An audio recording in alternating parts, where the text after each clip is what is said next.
Hello students, ఈరోజు మనం బ్యాంకులు రకాలు గురించి తెలుసుకుందాం. ఆధునిక కాలంలో బ్యాంకింగ్ వ్యవహారాలని నిర్వహించడానికి గాను చాలా రకాల బ్యాంకుల్ని మనం చూస్తున్నాం. ఆయా బ్యాంకులు నిర్వహించే వ్యవహారాలను బట్టి బ్యాంకులను కొన్ని వర్గాల కింద, కొన్ని రకాల కింద డివైడ్ చేయడం అనేది జరిగింది, విభజించడం అనేది జరిగింది. సో ఏ బ్యాంకులు ఏ కార్యకలాపాలను నిర్వర్తిస్తాయి అనేది మనం వివరంగా చూద్దాము. సో అన్ని బ్యాంక్స్కి హెడ్ ఆఫ్ ద బ్యాంక్ వచ్చేసి ఆర్బీఐ, సెంట్రల్ బ్యాంక్. ఈ రిజర్వ్ బ్యాంక్ ఆఫ్ ఇండియాని ఏ రకమైనటువంటి బ్యాంక్ అయినప్పటికీ దాని యొక్క కార్యకలాపాలు ఎలాంటివైనప్పటికీ వాటన్నిటిని ఇన్స్ట్రక్ట్ చేసేది, వాటన్నిటిని నడిపించేది ఆర్బీఐ మాత్రమే. సో ఈ ఆర్బీఐ కింద ఎన్ని రకాల బ్యాంకులు వర్క్ చేస్తున్నాయి, వాటి యొక్క ముఖ్యమైన విధులు ఏంటి అనేది మనం ఈ క్లాస్లో తెలుసుకుందాము. ఇక్కడ మీరు గమనించినట్లయితే ఆర్బీఐ కింద ముఖ్యంగా బ్యాంకులు రెండు రకాలుగా వర్గీకరించబడ్డాయి. ఒకటి షెడ్యూల్డ్ బ్యాంక్స్, రెండు non scheduled banks. So again scheduled banks అనేవి కమర్షియల్ బ్యాంక్స్గా, అలాగే కోఆపరేటివ్ బ్యాంక్స్గా డివైడ్ చేయబడ్డాయి. మళ్ళీ కమర్షియల్ బ్యాంక్స్ కూడా వివిధ రకాల బ్యాంక్స్గా డివైడ్ చేయబడ్డాయి. సో ఇప్పుడు ఈ వివిధ రకాల బ్యాంక్స్ యొక్క ఈ బ్యాంకుల యొక్క విధులని, ముఖ్యమైన విధులని మనం చూద్దాము. అందులో మొదటిది వచ్చేసి వాణిజ్య బ్యాంకులు. ఈ వాణిజ్య బ్యాంకులు అనేవి జాయింట్ స్టాక్ బ్యాంకులు. ఇవి డిపాజిట్లను సేకరిస్తాయి. డిపాజిట్లలో రకాలు fixed deposits, recurring deposits, saving deposits, అలాగే కరెంట్ ఖాతాలని, ఇలా రకరకాల అకౌంట్స్ కింద రకరకాల డిపాజిట్లని ప్రజల వద్ద నుంచి సేకరించి ఆ సేకరించిన మొత్తాలని తిరిగి అవసరమైన వారికి, మూలధనం అవసరమైన వారికి, వర్తకానికి, వ్యాపారానికి, రోజువారీ వ్యవహారాలకి, ఇట్లాంటి వాటికి రుణాలను ఇవ్వడం అనేది చేస్తాయి. అలాగే ఈ వాణిజ్య బ్యాంకులు అనేవి హుండీలను డిస్కౌంట్ చేసుకోవడం ద్వారా కూడా ఈ వాణిజ్య బ్యాంకులు విత్తాన్ని అందజేస్తున్నాయి. ఈ బ్యాంకుల యొక్క ముఖ్య ఉద్దేశము ఈ బ్యాంకు యొక్క వాటాదారులకు లాభాలను చేకూర్చడమే ఈ వాణిజ్య బ్యాంకుల యొక్క ముఖ్య ఉద్దేశం అని చెప్పొచ్చు. అలాగే ఈ వాణిజ్య బ్యాంకులు ఎవరైతే డిపాజిట్లు చేసుకుంటారో వారికి చిన్న మొత్తంలో తిరిగి వడ్డీ చెల్లించడం, అలాగే రుణాలు ఇచ్చిన ద్వారా వాటి ద్వారా వడ్డీని స్వీకరించడం చేసి లాభాలను ఆర్జిస్తాయి. అలాగే డిపాజిట్ దారులకు సెక్యూరిటీని కూడా కల్పిస్తాయి. ఇవి ఓవర్ డ్రాఫ్ట్ రూపంలో కూడా ప్రజలకు రుణాలను అందజేస్తున్నాయి. ముఖ్యంగా వాణిజ్య బ్యాంకులు అనేవి దీర్ఘకాలిక రుణాలను ఇవ్వవు. స్వల్పకాలిక రుణాలు మాత్రమే రోజువారీ వ్యవహారాలకు, చిన్నపాటి వర్తకులకు, వాణిజ్యానికి మాత్రం ఇవి రుణాలను అందజేస్తాయి. ప్రస్తుత కాలంలో వాణిజ్య బ్యాంకులు చాలా రకాల సేవలను ప్రజలకు అందజేస్తున్నాయి.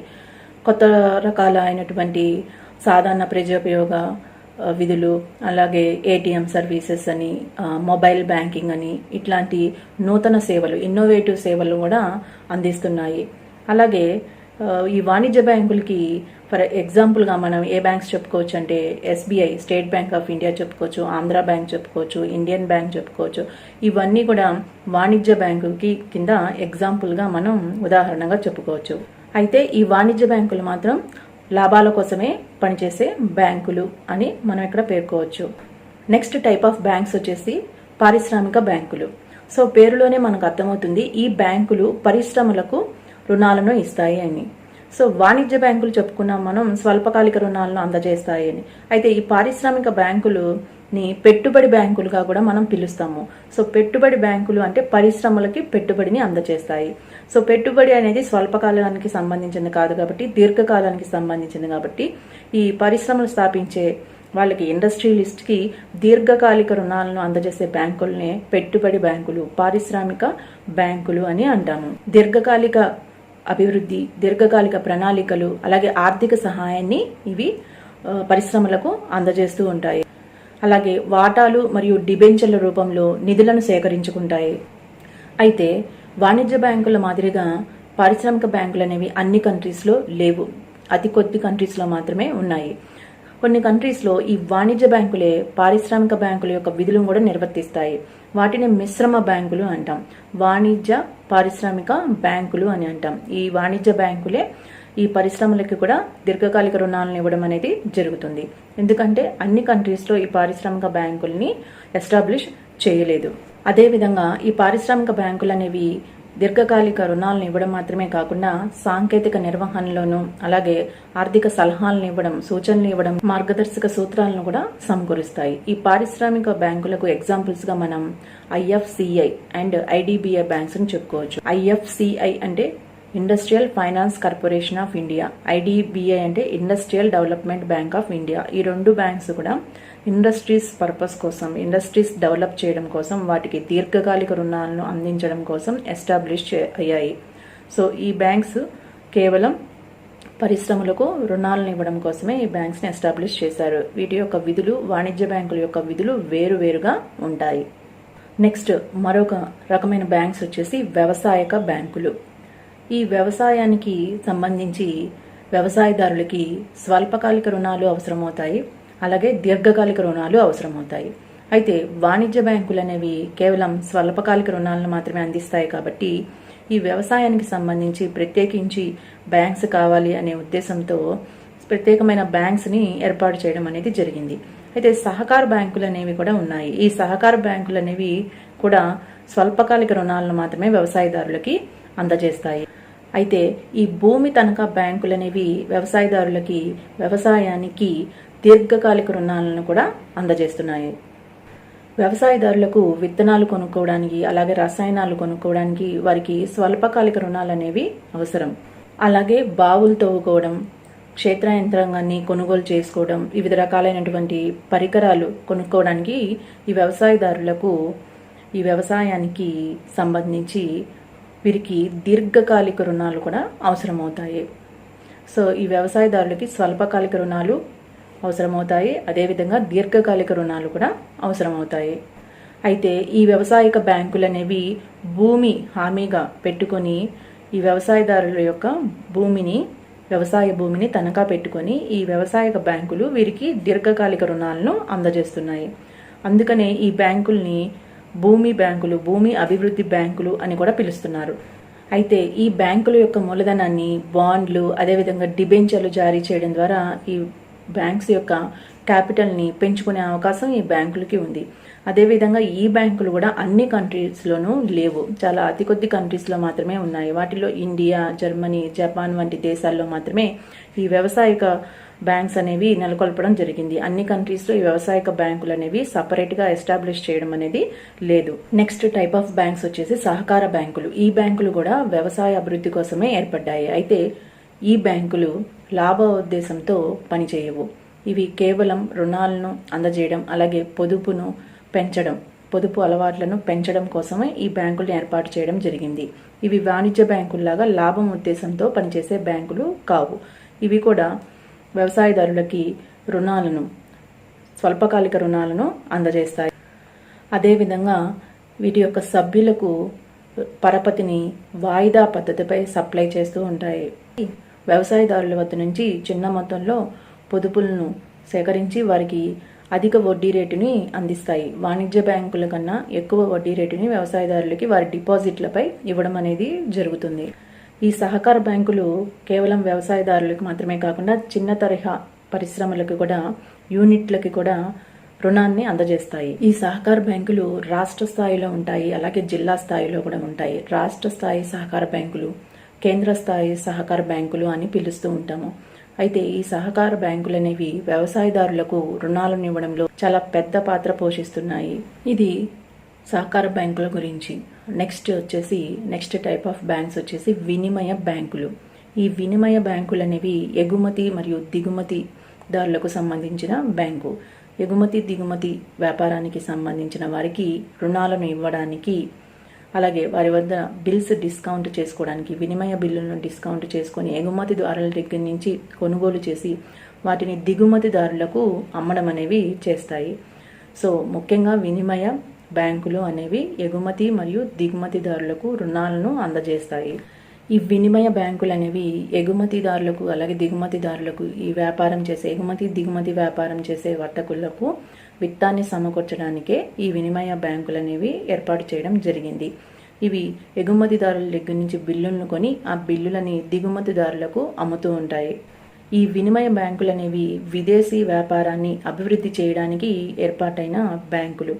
అలాగే ఈ వినిమయ బ్యాంకులు అన్ని దేశాలలో కూడా వాటి యొక్క బ్రాంచెస్ని ఏర్పాటు చేసి ఆ విధంగా ఎగుమతి దిగుమతి వ్యాపారాన్ని అభివృద్ధి అదేవిధంగా వివిధ దేశాల మధ్య ఈ వినిమయ లావాదేవీలను పరిష్కరిస్తూ ఉంటాయి. ఈ వినిమయ బ్యాంకులు వాణిజ్య బ్యాంకుల్లాగా సాధారణ బ్యాంకింగ్ కార్యకలాపాలను కూడా చేపట్టవచ్చు. అదేవిధంగా వాటి యొక్క ఖాతాదారులకు ఇది కావలసిన సమాచారాన్ని అందజేస్తూ ఉంటుంది. సో వివిధ కంట్రీస్లో వీటి యొక్క బ్రాంచెస్ని ఏర్పాటు చేయడం ద్వారా వాటి యొక్క శాఖల్ని విస్తరించడం ద్వారా దాని ద్వారా కూడా ఈ వినిమయ లావాదేవీలని వాటిపై సమస్యలని పరిష్కరించడం అనేది ఈ మధ్య కాలంలో వాణిజ్య బ్యాంకులు కూడా భారతదేశం వెలుపల ఉన్న అదర్ కంట్రీస్లో కూడా వాటి యొక్క శాఖల్ని విస్తరించడం ద్వారా వాణిజ్య బ్యాంకులు కూడా ఈ వినిమయ బ్యాంకుల యొక్క కార్యకలాపాలని నిర్వర్తిస్తున్నాయి. నెక్స్ట్ టైప్ ఆఫ్ బ్యాంక్స్ వచ్చేసి సేవింగ్స్ బ్యాంక్స్. సో పేరును బట్టి మనం చెప్పొచ్చు, ఈ బ్యాంక్స్ అనేవి చిన్న మొత్తాల్లో పొదుపును ప్రజల నుంచి సేకరించి వాటిని డిపాజిట్ల రూపంలో సేకరించి వారు పొదుపు చేసే అలవాటుని పెంచే ఉద్దేశంతో ఈ బ్యాంక్స్ అనేవి ఏర్పడ్డాయి. అదేవిధంగా సేవింగ్స్ బ్యాంకుల యొక్క ముఖ్య ఉద్దేశం అల్ప మరియు చిన్న మొత్తంలో ఆదాయం ఉన్న ప్రజల వద్ద నుండి పొదుపును సేకరించి డిపాజిట్ల రూపంలో వాటిని దాచి ఉంచడం.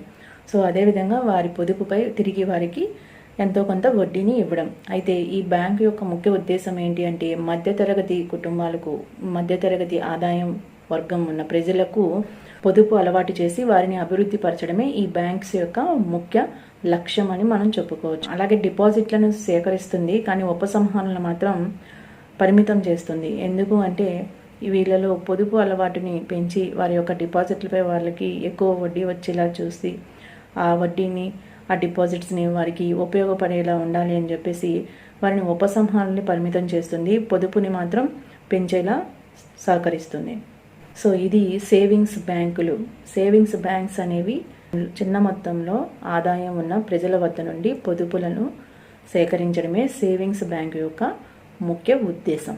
నెక్స్ట్ బ్యాంక్ వచ్చేసి సెంట్రల్ బ్యాంక్, కేంద్ర బ్యాంకు. ఇప్పుడు వరకు చెప్పుకున్న బ్యాంక్స్ వచ్చేసి నెంబరింగ్లో ఎన్నైనా ఉండొచ్చు, దేశంలో ఎన్ని బ్యాంక్స్ అయినా ఉండొచ్చు, ఎన్ని సహకార బ్యాంకులైనా ఉండొచ్చు, ఎన్ని వాణిజ్య బ్యాంకులైనా ఉండొచ్చు, ఎన్ని సేవింగ్స్ బ్యాంక్ అయినా ఉండొచ్చు. కానీ కేంద్ర బ్యాంకు అనేది ఒక దేశానికి ఒకటే ఉంటుంది. సో స్టార్టింగ్లోనే చెప్పుకున్నాము, ఈ బ్యాంకులన్నీ కూడా ఏ బ్యాంక్ కింద వర్క్ చేస్తాయి అని అంటే కేంద్ర bank, reserve bank of India కింద వర్క్ చేస్తాయి.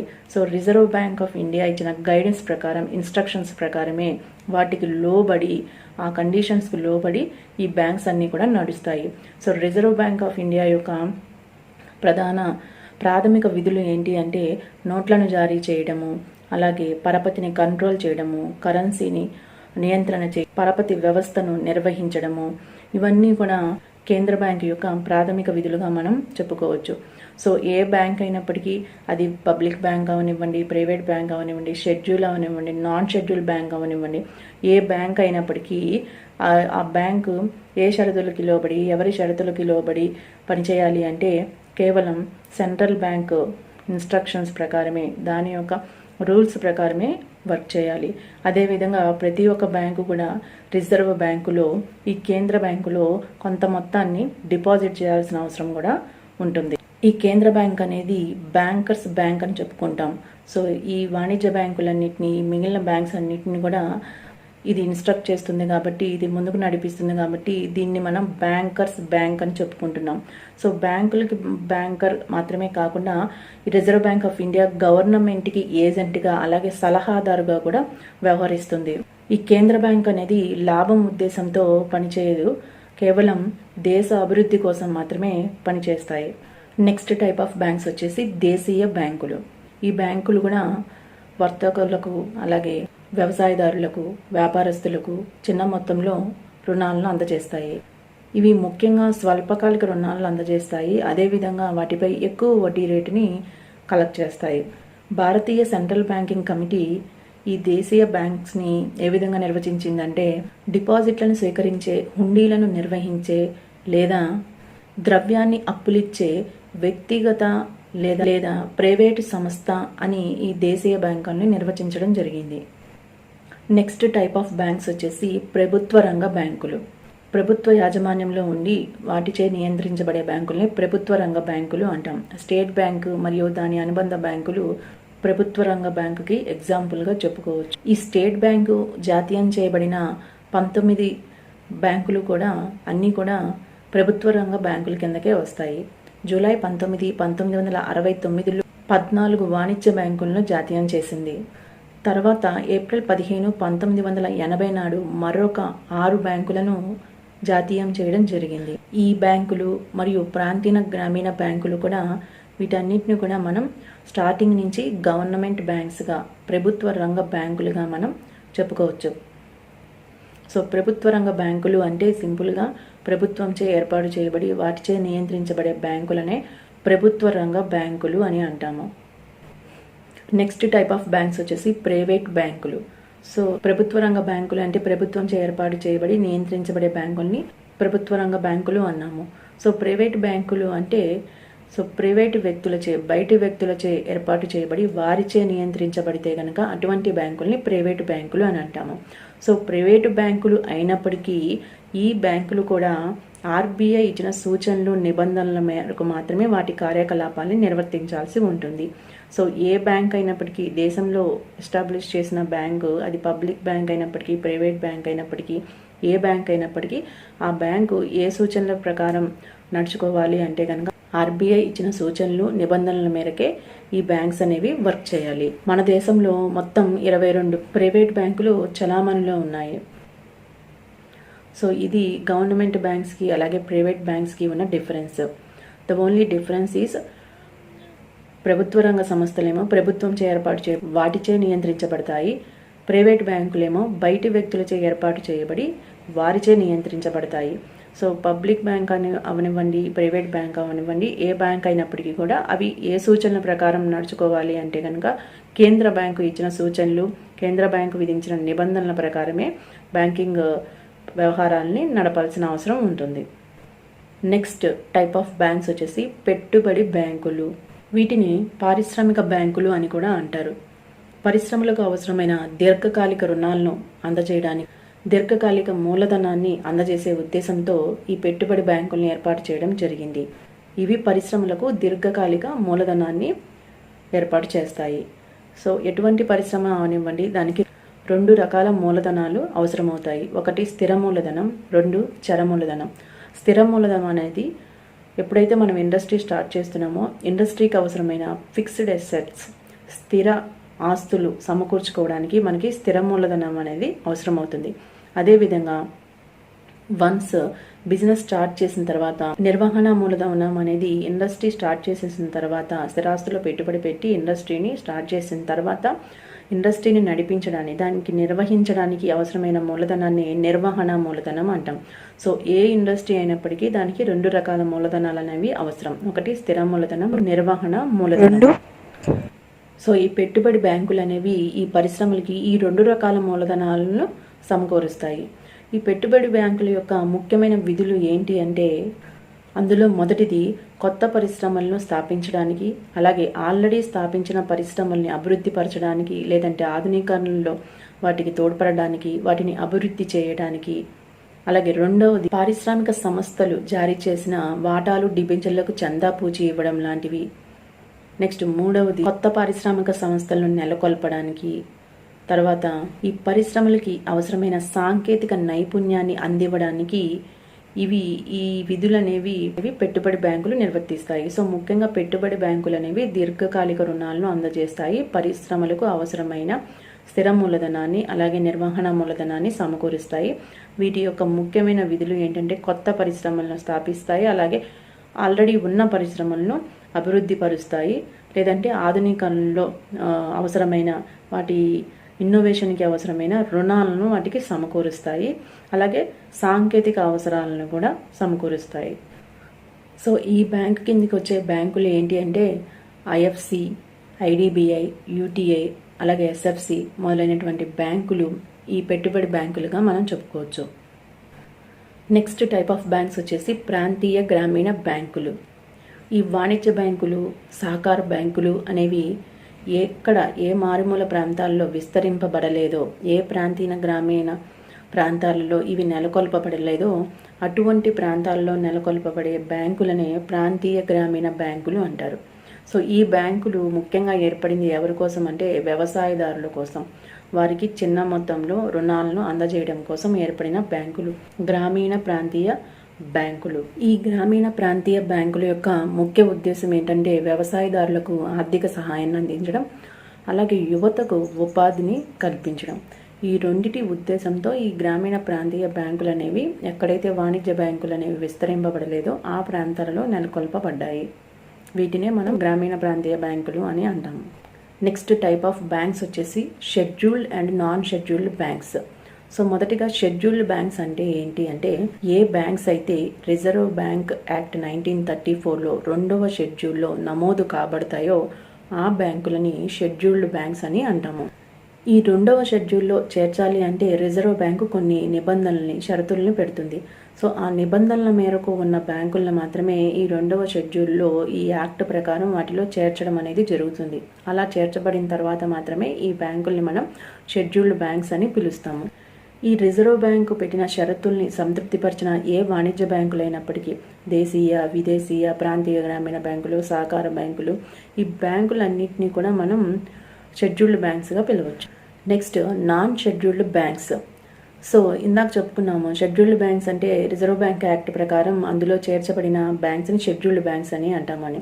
సో నాన్ షెడ్యూల్డ్ బ్యాంక్స్ అంటే రిజర్వ్ బ్యాంక్ యాక్ట్లోని 2వ షెడ్యూల్లో చేర్చబడని బ్యాంక్స్ని, మిగిలిన బ్యాంక్స్నే నాన్ షెడ్యూల్డ్ బ్యాంక్స్ అని పేర్కొంటాము. ఈ నాన్ షెడ్యూల్డ్ బ్యాంక్స్ 1956-58లో 409 కాగా 1960-61కి వీటి సంఖ్య 256కు, అదేవిధంగా 1980-81కి 4కు చేరింది. అంటే క్రమేణా ఈ నాన్ షెడ్యూల్డ్ బ్యాంక్స్ అనేవి తగ్గిపోతూ వచ్చాయి. ఎందుకు తగ్గిపోతూ వచ్చాయి అంటే, ఈ బ్యాంక్స్ని పెద్ద పెద్ద బ్యాంక్స్లో విలీనం చేయడం వల్ల ఈ నాన్ షెడ్యూల్డ్ బ్యాంక్స్ అనేవి తగ్గిపోవడం అనేది జరిగింది. సో కాలక్రమేణా ఈ నాన్ షెడ్యూల్డ్ బ్యాంక్స్ కూడా వాటి సంఖ్య కూడా తగ్గిపోతూ వచ్చింది. Next and last type of banks is foreign banks, విదేశీ బ్యాంకులు. విదేశీ మూలాలు కలిగి ఉన్న ప్రధాన కార్యాలయం కూడా విదేశాలలో ఉండి కేవలం బ్యాంకింగ్ వ్యవహారాలను మాత్రమే భారతదేశంలో నడుపుతూ ఉంటే కనుక అటువంటి బ్యాంక్స్ని విదేశీ బ్యాంకులు అని అంటారు. కాబట్టి ఈ బ్యాంకులు విదేశీ చట్టాల ప్రకారం నమోదు కాబడి ఉంటాయి. బట్ వాటి యొక్క బ్యాంకింగ్ వ్యవహారాలు అనేవి భారతదేశంలోనే చేపడుతున్నారు. కాబట్టి ఈ బ్యాంక్స్ కూడా ఆర్బీఐ యొక్క నిబంధనల మేరకే వీటి యొక్క కార్యకలాపాలు అనేవి జరపాలి. ఇక్కడి నిబంధనలకు లోబడి మాత్రమే ఈ బ్యాంకులు వర్క్ చేస్తాయి. అదేవిధంగా ఈ విదేశీ బ్యాంకులు అనేవి షెడ్యూల్డ్ బ్యాంక్స్గా కూడా వ్యవహరించడానికి అవకాశం ఉంది. ప్రస్తుతం చూసుకుంటే మన దేశంలో ప్రవేశించిన విదేశీ బ్యాంకుల సంఖ్య కూడా గణనీయంగా పెరుగుతుందని చెప్పొచ్చు. సో ఇవి స్టూడెంట్స్, వివిధ రకాల బ్యాంకులు, వాటి యొక్క ప్రధాన విధులు ఏంటి అనేది చూసాము. ఈ విధంగా మన దేశంలో ఇన్ని రకాల బ్యాంకులు వాటి యొక్క కార్యకలాపాలని నిర్వర్తిస్తున్నాయి. ఈ బ్యాంకులన్నీ కూడా వాటి యొక్క నిబంధనలకు లోబడి ఆర్బీఐ ఇచ్చిన షరతులకు అలాగే సూచనల మేరకు మాత్రమే నడుస్తున్నాయి.